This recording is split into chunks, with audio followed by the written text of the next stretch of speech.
In today's video, we're talking everything cross members and tow bars. We'll break down which vehicles let you install an integrated tow bar without cutting the cross member and which don't. We're also going to clear up the debate around whether a cross member cut is really necessary. I've got a 70 series, 100 series and a GU Patrol with me today. By the end of this video, you're going to know exactly why you might need to remove that factory rear cross member. Let's get into it. There's been a lot of confusion as to why we've opted to integrate this way, and I just want to go through the different cars because it really comes down to the manufacturer and where they actually place the cross member from factory.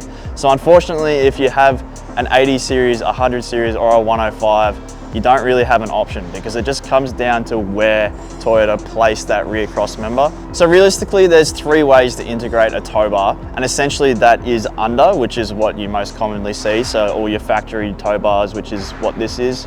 And then you've got in, which is what our whole new lineup is, all integrated tow bars. And then we don't have one here to show you, but I can put up a photo, and there's the cross member cut, which is the 80s, 100s, 105s. They're the only three cars. I'll just put that out there. If you have a GU or a 70 series or anything like that, they don't need it. It's just the 80 series, 100 series and 105. One thing that I did forget to mention is your 200 series and your 300 series. You guys could probably just click off this video because you actually already have the ultimate solution. The 200 series and the 300 series is integrated into the chassis rail already. So you already have an integrated tow bar in your rear cross member from factory, which really, when you think about it, is probably how it should be for all the cars. But yeah, if you got a 200 or a 300, you're already sorted.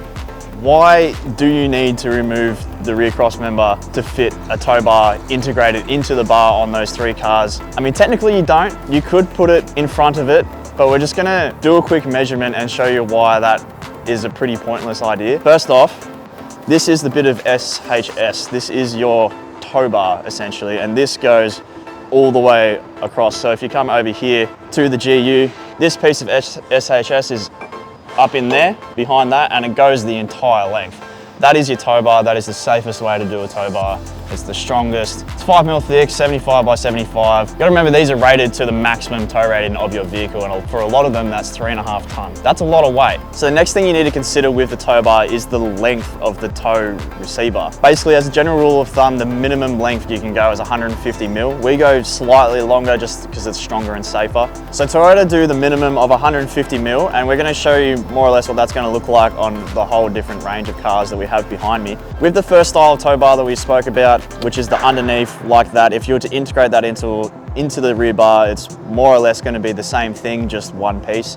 So pretty much pointless because you definitely won't be gaining any form of departure angle. It might look a little bit cleaner, but I don't know, it's not really a thing that people do. Then this is 100 series, and we will be putting an integrated tow bar on this car. And as I said earlier, that is going to be a cross member replacement. And the reason why, so this rear bar is pretty much straight up against the cross member. I'm just gonna measure out 150mm from that cross member, which is there. So that's the cross member. So that is a solid 80mm further than the factory receiver. So basically your rear bar is gonna be sitting out here. It doesn't look too bad with the carriers there, but if we open these, just measure again, that there is the minimum of the width of your rear bar if you were to not remove the cross member on this bar, the front of this tape measure. So the chin of your bar is just gonna be absolutely ginormous. That's why we remove the cross member on these cars, and really it comes down to the manufacturer and just where they've placed this cross member. And the whole face of this bar, like just imagine this out here, and just how crazy that is. That's massive. And unfortunately, it really just comes down to the manufacturer and the way these cars are made.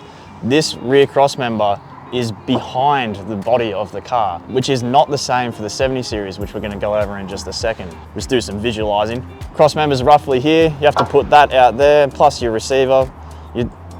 It's just huge. So that's pretty much why those three cars need the cross member replacement. And unfortunately, it's sort of an is what it is situation with those cars. If you don't want to remove your rear cross member, the tow bar underneath is your best option, because if you were to remove the actual hitch out of here, that's going to be your most amount of departure angle, because if your entire bar is sitting out an additional 80mm, it's going to sit out further than this, and you're not going to get any more departure angle at all, and you're just going to have more bar to hit. So there's actually no departure angle to gain unless you remove the factory cross member and it's just going to be more violent, because if your whole bar is sitting out here, that's way more leverage.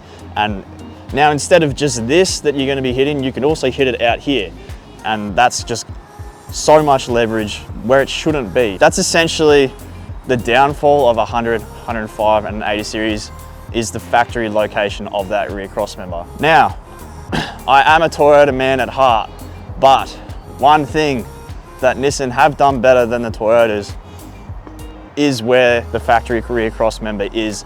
This is not a cross member replacement. The factory cross member is here, and then our entire tow bar can sit in front of it, and it looks super slimline. As you can see, if we open these carriers, that is about sort of the step that you want for a rear bar. That's a usable amount. It's not insane. You are increasing your departure angle because we no longer have the tow bar underneath. This bar nearly sits out just as much as a bar that doesn't have a tow bar in it. So there's just heaps of clearance to gain from that. And again, that just comes down to Nissan put the factory cross member further back under the body of the car, which means the tow bar can go there. So as much as I hate to say it, Nissan did do better on that one. So as you can see, we were able to make a really neat, really compact package for the GU. We wish we could do that with the 80s, 100s and 105s, but it just simply isn't the case. Until you remove the factory rear cross member, then you can actually make a slimmer bar. And again, I'll put up a photo or some videos of our 80 series or the 105 series. Then I just want to quickly touch on the 70 series and why you don't need to remove the rear cross member, and pretty much just because we actually have the cars here to show you. So this is a brand new troop carrier.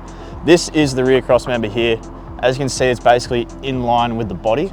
I'll put up a photo of the 80 series or 105 or whatever, and you can see how far out it sits from the body. So that is in line with the body, which over here, this is our 70 series integrated tow bar. It sits behind the rear cross member. This is not a rear cross member removal, and it's still a pretty compact package for what it is. It's still a 3.5 ton rated tow bar. It's as slim as you can get on a 70 series without removing the rear cross member. I hope that answers some questions in regards to tow bars and cross members and just things like that. As I said, it really just comes down to the factory location of the rear cross member. Unfortunately, the 80s, 100s and 105s are just so far back from the body that if you put a tow bar behind that and not remove it, you're gonna have a bar that's about this wide, which is just wild. So there you go. I hope that clears up some questions around tow bars and cross members and what requires it and what doesn't, and really just the reasons why that you can't avoid. And just a little bit of the behind the scenes of how we pulled off such a cool bar for the 80s, 100s and 105s. I'll link them down below. If you have any further questions, feel free to reach out to the team or comment below and I'll get back to you as soon as I can. But yeah, thank you all for watching, and I'll see you in the next one.